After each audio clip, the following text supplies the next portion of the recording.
Welcome back, football fans, to another episode of Indiana Game On. My name's Ava Hebner, and we have an exciting show lined up for you today. The IHSAA football sectional pairings are out, and we're going to be taking a deep dive into some of the most intriguing matchups from all across the state. Plus, we'll be making some bold predictions about the road to Lucas Oil Stadium. And joining us for all the action, we have special guest analyst Justin Hartsough, who will be breaking it all down with us. So sit back, relax, and enjoy another packed episode of Indiana Game On. Now that we've set the stage for today's episode, to help us break down these sectional pairings and these key matchups, we have a special guest analyst, Justin Hartsough. So Justin specializes in Northeast Indiana. He's been covering high school football across the state all season long, and he's got some great insights to share with us. So welcome to the show, Justin. Thank you. It's appreciated for me to be on here. Yeah, so thanks for joining us tonight. So we're going to dive right into it. IHSAA sectional pairings are out, and they have really stirred up excitement all across the state. So what were your first impressions of these matchups this year? There's a lot of intriguing matchups in Class 1A. There's going to be a new champion, no doubt about that, since Indy Luther and Am Central have moved up to Class 2A due to success factor. I've been really impressed with the North Judson Blue Jays in the Class A Norths sectional. They're led by one of the best running backs in Cole Wilcox, who has 995 yards and 21 touchdowns. And their quarterback, Josiah McDaniel, has been really phenomenal. He's thrown for 503 passing yards, 4 touchdowns, and he has rushed for 514 rushing yards and 10 touchdowns on the ground. And just looking at their numbers and how they've been working their way this fall, I really think that they're the team that could represent the 1A North, replacing Am Central, because they came really close last year. If you remember, in semi-state, they played Am Central and they fell. That was a good learning lesson for them. But since Am Central's out of the way, I really believe with all my heart that North Judson Blue Jays can definitely make a deep run to Lucas Oil Stadium. Right. And then I totally agree with that. So moving on to Class A, were there any first round matchups that really caught your eye in that class? Yeah, I would have to say, let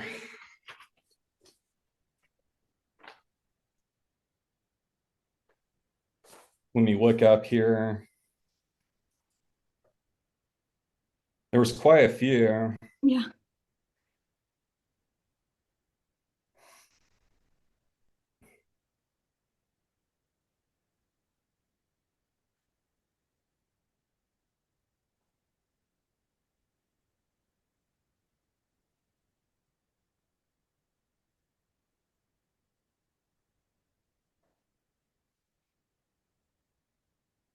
Hmm.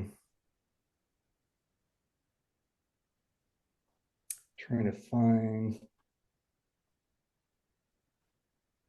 Let's see.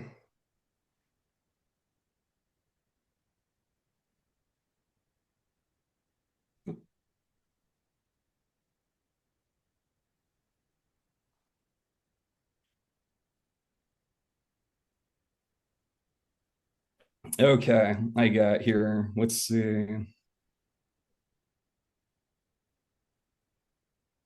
I think an intriguing matchup for me is in the bottom half in 1A between the Monroe Central Golden Bears and the Madison Grant Argyles. That to me could go either way. Madison Grant has had a really good season, and I think they have a shot of shocking a lot of people in that sectional of the state. Yeah, absolutely. That's a great game for sure. And so then going along with that, who are some of your sleepers in Class A? And then who are some of your picks to make it out of those sectionals? Well, starting with Class 1A in the top half of the bracket, no doubt North Judson, they're going to roll that. And then the bottom half of that top sectional, I'm kind of leaning towards Carol Fora. They've had a really good season, I know. And then for the bottom half, Ooh, that's tough there. Hmm. I think North Miami is the favorite for the bottom half, and then for the next bottom half,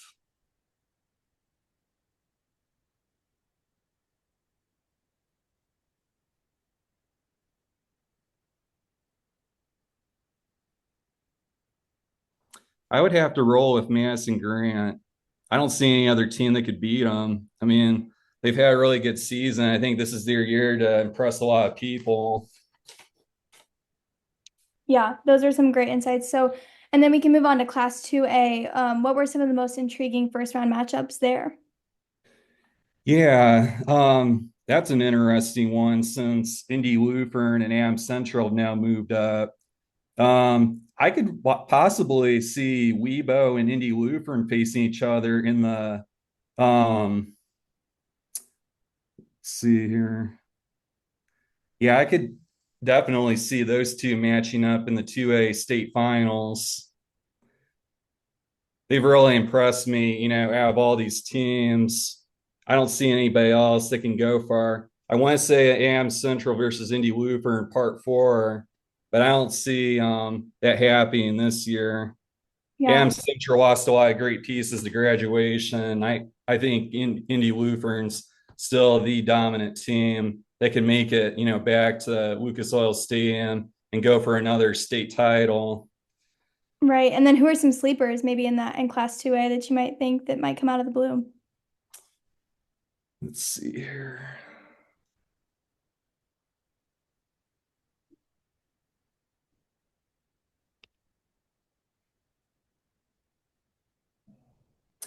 I would have to say Northeastern. Northeastern's been overlooked this year. They're undefeated. I like their coach, their style of play. Northeastern could really surprise a lot of people. And according to the rankings, I think, let me see here. I know they're not in the top 25. They're in 2A, but let's see. According to Class 2A in the coaches poll, they're number 11. So they're 8 now. They could definitely surprise a lot of people in their side of the state. Yeah, And I think they're in the 2A South. And there's a lot of intriguing teams in that region, like Greencastle, for example. They're definite favorites to win their sectional. Um, yeah, for sure. And then do you want to we can jump right into Class 3A. So, sure. what's your take on the matchups there, first round matchups? Yeah, for Class 3A, what intrigues me the most is the second to top sectional with Lakeland, Garrett, Woodland versus Tippy Valley, West Nola versus Angola, and Concordia versus Fairfield. That to me is very tough, but I have faith and confidence in what Chris Depew has done at Garrett. He's really done a good job of molding his guys into the players they are right now. And a lot of them are seniors, so they know what it's like to play good competition. And after having a few struggling years, Garrett football is back. And I believe the Garrett Railroaders could make, if not, go on a miraculous run to Lucas Oil Stadium. And what I've noticed, because I predict high school football each week, the Garrett Railroaders are for real. They've proven me wrong all season, and I can see why. I mean, I like their quarterback, Calder Heffley. He's one of the best NECC quarterbacks in the game, probably second to Braden Holbrook of Lakeland. But the problem with Lakeland is they have a lot of injuries, and I don't think Lakeland's going to get past Garrett in the first round. That's what's going to hurt them. So that's why I see in that matchup. Yeah. And then who are some sleepers in Class 3A for you? And maybe some of your favorites to come out of their sectionals. Trying to look here.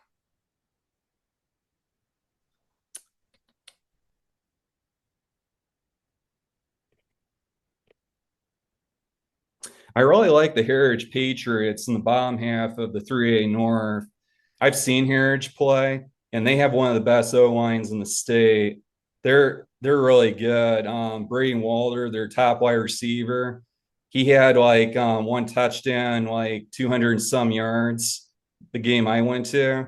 And I was really impressed by him in the quarterback play of Eli Tigalus. And he really impressed me the most of his arm and what he can do with having a good O line to protect him. And I really want to give a good shout out to Coach Hollinger and what he has done in his first year. Not a lot of first year coaches could do like what he's doing, and he knows the program inside out to lead this Patriots team a little ways past sectionals. Because if you remember last season, they lost to Garrett surprisingly to end their season in Heritage Country. So I think Heritage is for real. They could surprise Bishop Luers. Bishop Luers has been down. They lost on a blocked field goal and got upset by Southside. But I really believe that Heritage, if Bishop Luers isn't careful, Heritage could really make a run and possibly win their first sectional title since 2012. Yeah. And now let's move up to Class 4A. So, what are some games, first round matchups that fans should maybe circle on their calendars? Hmm.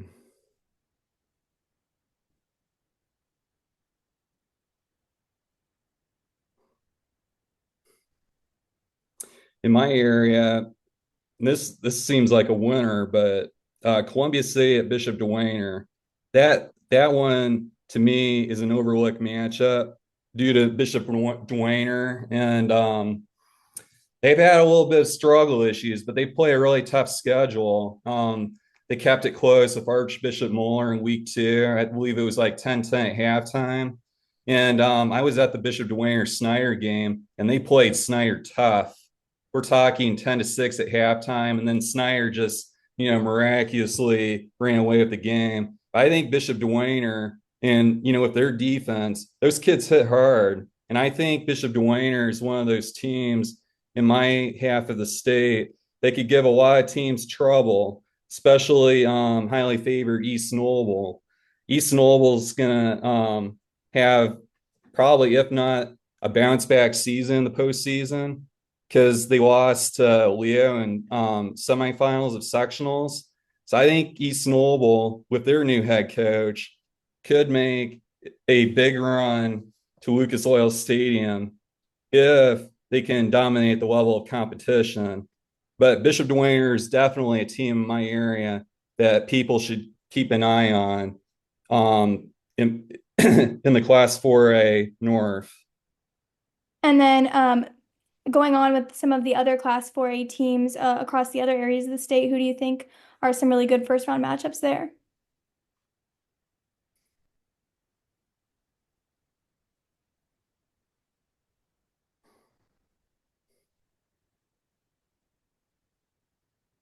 I think Danville versus Brebeuf Jesuits game that catches my eye in the 4A South. Both of those teams are football schools. I think Brebeuf Jesuit miraculously wins in a shootout. That's a toughie there, but I think Brebeuf Jesuit could be a sleeper team in that particular sectional in 4A South. You got Indy Shortridge, Mooresville, Bishop Chatard, Crispus X, Northview, Ron Cali, and then like I said, Danville and Brebeuf. Brebeuf Jesuit and Bishop Chatard, that would make a really good sectional championship game. And Brebeuf Jesuit could give Bishop Chatard some issues. But if I had to predict that sectional, Bishop Chatard's my winner. I really have faith and confidence in them after they won state last year in Class 3A. They still have kids that can compete and are dedicated to the game of football. So you can't go wrong with Bishop Chatard. Absolutely. And then let's talk Class 5A. So, which first round matchups are jumping out to you hard in this sectional? I would have to say Concord versus Northside. That's a tough one there because you got the Purdue commit on Concord's side. That's really good. And for Northside, they have this sophomore named Malik Moore who just went off on Wayne last Friday night, who had a game high 3 touchdowns, 2 interceptions. And that kid is going to be really good in a few years when he becomes a senior. He hasn't committed anywhere, but I think a D1 program is going to be more than happy to get him. But I think Concord versus Northside could be a very intriguing matchup. It could be similar to what we experienced with Concord versus Warsaw. That was particularly close. Northside is one of those teams where they just come on up on you.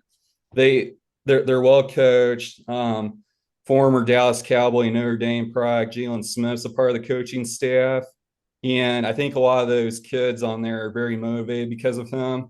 And they're showing and peaking at the right time that I think Northside could really surprise some people in the 5A North in the bottom half of the bracket.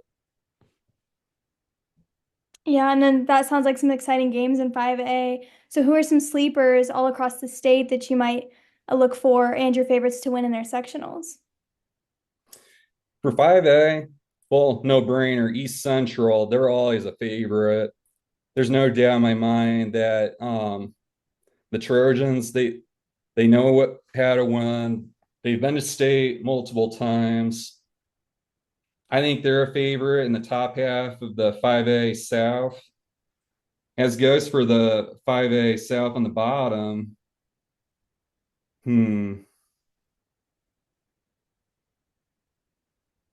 I would have to say Castle. If we get an East Central Castle matchup at semi-state, that's going to be one hell of a game. I mean, that's tough right there. And Castle, they could they've been known for football, a long time and won a lot of sectional championships. And I don't think they've known what it's like to get to Lucas Oil Stadium, but they could be one of those teams with a winning record that could really sneak up on East Central. The 5A state championship is not given to East Central, but I believe that the Castle Knights will be ready to go once sectional play begins next week. Yeah, absolutely. And finally, let's wrap it up with Class 6A. So which first round game are you most looking forward to? I would have to say Snyder and Elkhart because they're number one, Penn and Elkhart. If you remember how that game turned out, Elkhart won in a defensive match 7-3, and we could experience something similar with Snyder. Snyder lost to Warren Central in a defensive matchup by a score of 15-0. But Elkhart, I think they're going to give Snyder problems. How I look at it, and they're an up and rising program. I really like what I see from them. Their defense is awesome. I like their quarterback. Elkhart could be one of those sleeper teams that nobody knows that they're really good. But as far as the 6A North on the bottom, I would have to say between Hamilton Southeastern and Fishers, I think Hamilton Southeastern's got the guys that could really make a run. I saw Hamilton Southeastern versus Carroll, and I was really impressed with how the Royals, offense looked. And they got a couple of guys going D1. So that really helps when you have, upperclassmen talent with experience. So I think Hamilton Southeastern is a projected favorite. If I had to pick my state winner for 6A, as far as on the other half, we got a really tough battle of sectionals here. Lawrence North, they could possibly go state. You got Brownsburg, who's obviously number one. They've shown that they can win every game on their schedule. That one is a mystery to me. I would have to go with Brownsburg just to be on the safe side. I have faith and trust in the Brownsburg Bulldogs and what they can do. And I think Hamilton Southeastern versus Brownsburg would make a very awesome Class 6A matchup. Absolutely. So great breakdown on all of those matchups, Justin. So, shifting gears a little bit, Northeast Indiana is home to some serious talent. And, coming up with sectionals time, it is now time for these big players to make these impacts on the teams and on the games. So I know you cover Northeast Indiana closely. You've been following them all season. So who are some key players that stand out to you that we should keep an eye out for? Yeah, so I would have to say I've been really impressed with Leon Hepner of Leo. I really like him. He had a really good game against New Haven. He went off for two punt returns for touchdowns, including a one, bomb pass. I think Leo could be a surprise team if East Knoll's not careful, because I know Leo and East Knoll went down to the wire, and same with Leo and Columbia City. That was a very tight game, and Columbia City won on a last second play to beat Leo. But Leo, they if they play some good football in the postseason, I could see them getting back to what they did last year in the postseason by going to semi-state when they played Northwood. But Leo has got to really boost the offense and make plays on defense if they want to make that happen. And I have faith and trust that Jason Dorfler has done a good job at Leo, and that Leo could really impress the critics and keep people off their feet from doubting them and what they can do, because they played a lot of teams tough.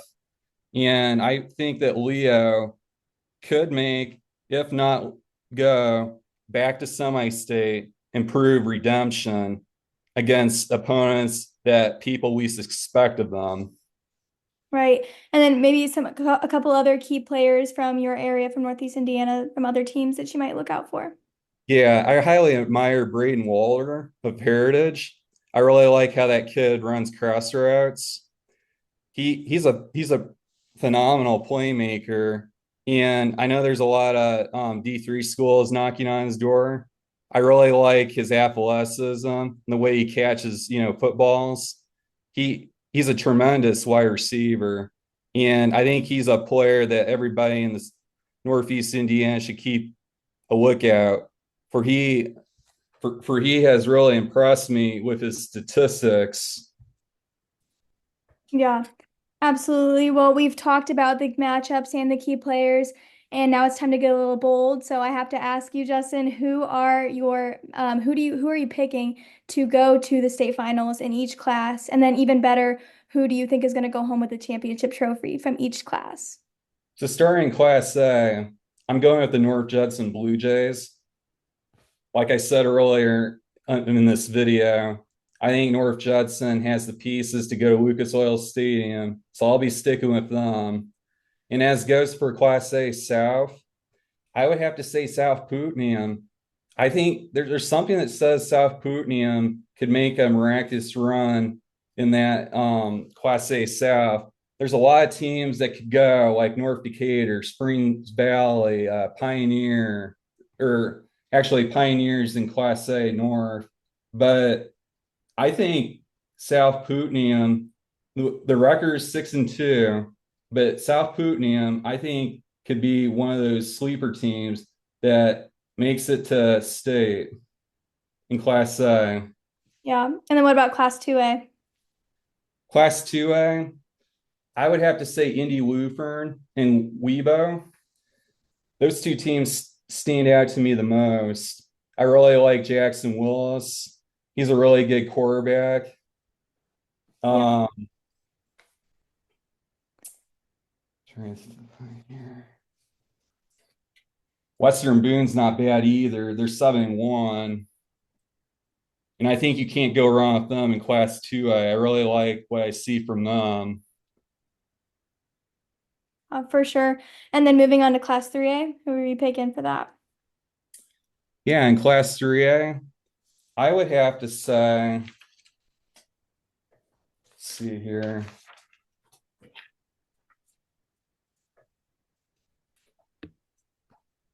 Class 3A is a mystery.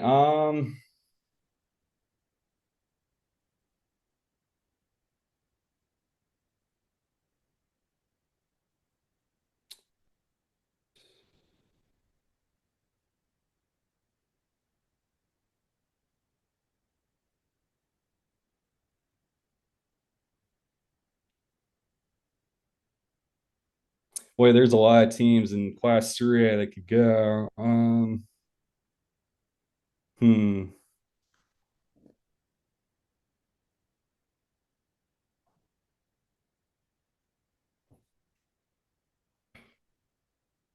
I'm going to go with Garrett. I think the Garrett Railroaders have proven me wrong. I think they have the pieces and the quarterback play to go state. I don't think there's any other team I see in Class 3A that could go state but them. As far as 3A South goes, I would have to say probably Warrensburg. I've really been impressed with Warrensburg and what they can do.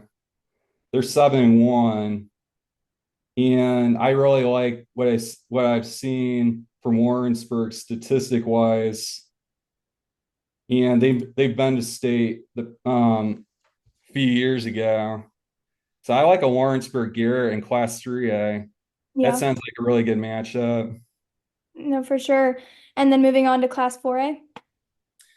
Yeah, in Class 4A, no doubt New Palestine, they are legit. And I believe that New Palestine could make a run towards state. Um, Class 4A South goes. Let's see.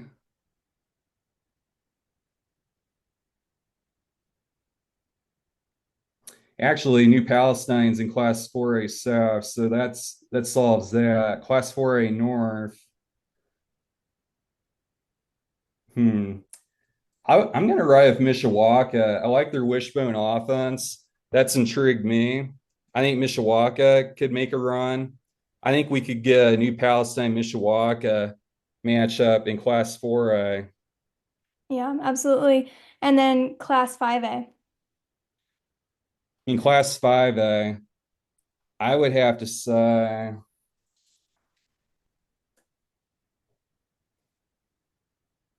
I'm going to ride with Maryville. I think Maryville has the pieces to go to state. And if I had to choose my 5A South winner, I think Castle's going to be one of those teams that comes up on East Central. I think Castle versus Maryville would be a really good matchup just for someone different. But I think Maryville and Castle would make a really good 5A state championship game. For sure. And then to wrap it all up with Class 6A. Class 6A, I'm going with Brownsburg. And for Class 6A South, I would have to say, or actually 6A South, that's Brownsburg. 6A North, let's see.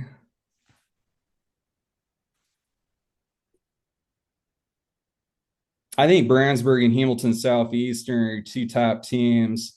The way I look at it, I think that would be a really good matchup there to wrap up the state tournament.